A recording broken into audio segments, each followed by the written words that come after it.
What is up, everybody? We are here at Universal Studios. It is time to start doing some HHN construction. IP that I am really worried about, but I'll talk more about that when we get inside.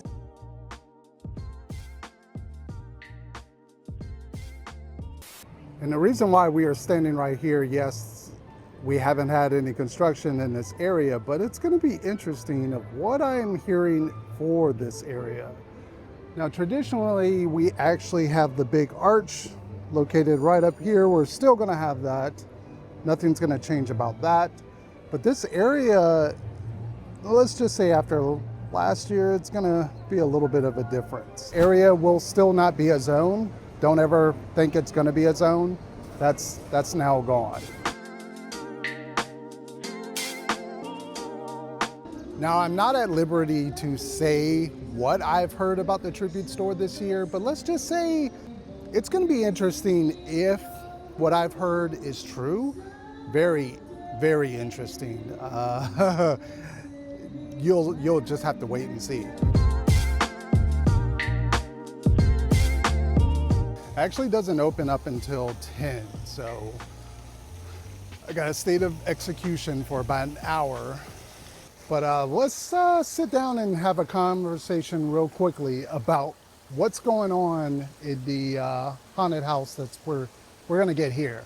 I have a couple things to say about this one.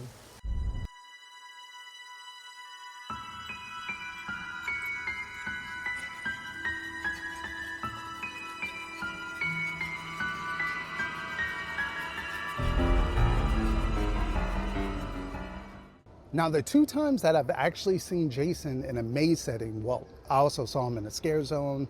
We're not going to talk about that right now, but that is a future video I need to make. So remind me down in the comment section. But yeah, seeing Jason in the house is terrifying. He's massive, he's in your face, he's aggressive, the kills are great. You feel scared for your life in a good way, in a good way.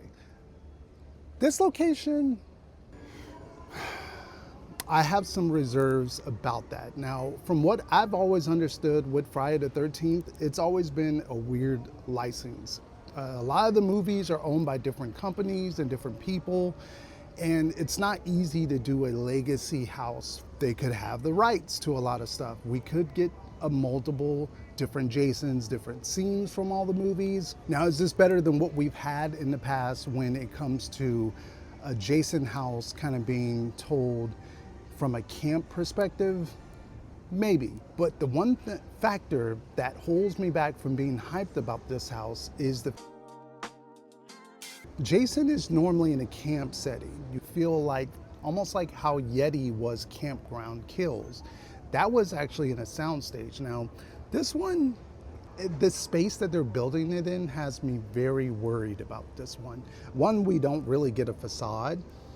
You don't get that beautiful campground. You don't get that feeling. I don't know how they're going to do this, whether we're just going straight into kill, kill, kill. Are they going to really be able to translate that whole campground, the lake, all of that good stuff that comes with Jason in that location? Well, we'll just have to wait and see on that. By the way, I am filming on a new camera I'm testing out, so let me know down in the comment section if this one is not so bad. The quality, the sound, I'm using like a lav mic. So let me know down in the comment section if it's an A-okay or if it's an A. Now, they have used this location before. If you remember last year, they had major suites in here. I do believe we can see Terrifier Clown Cafe in this very building. I mean, it would kind of make sense because you can put the Terrifier stuff, you got some photo op, Terrifier like a food booth, but that's just my thinking. So the San Francisco area has suffered quite a little bit when it comes to scare zones. I feel like they don't know what to do here. But this year, if the rumors are true about what's coming here, get ready to have your mind blown, and not in a good way. There is some early talks, and I don't want to spoil anything of what I've heard, but let's just say it's not quite a zone.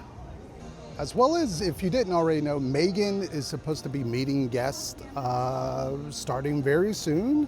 I'm not quite sure if this is what this is built for Megan to have a meet and greet here. It seems kind of strange because of the sun and how hot it is. I was hoping for a little bit more of a build up, but we don't know what this is for. So it could be for whatever's left for the events, or it could be for Horror Nights, or for the Megan meet and greet. We'll have to wait and see on that one. And really, we won't start seeing any kind of resemblance or construction happening here for this show, probably for at least another month, maybe month and a half, until we start seeing stuff up in the stadium seating, way up there. You're gonna have to zoom far in to try to see it, and maybe hear little snippets of some of the music and testing of the fire. We still have quite a long ways until we get to that point. So that definitely leaves the question of how is that going to work for Stay and Scream this year, where we didn't have an IP property back there last year, not anything that was, really popular to pull people to it, much like we had all the IPs that were over in New York. That made that Stay and Scream pretty massive. Now, it'll be interesting of how they're going to spread this out.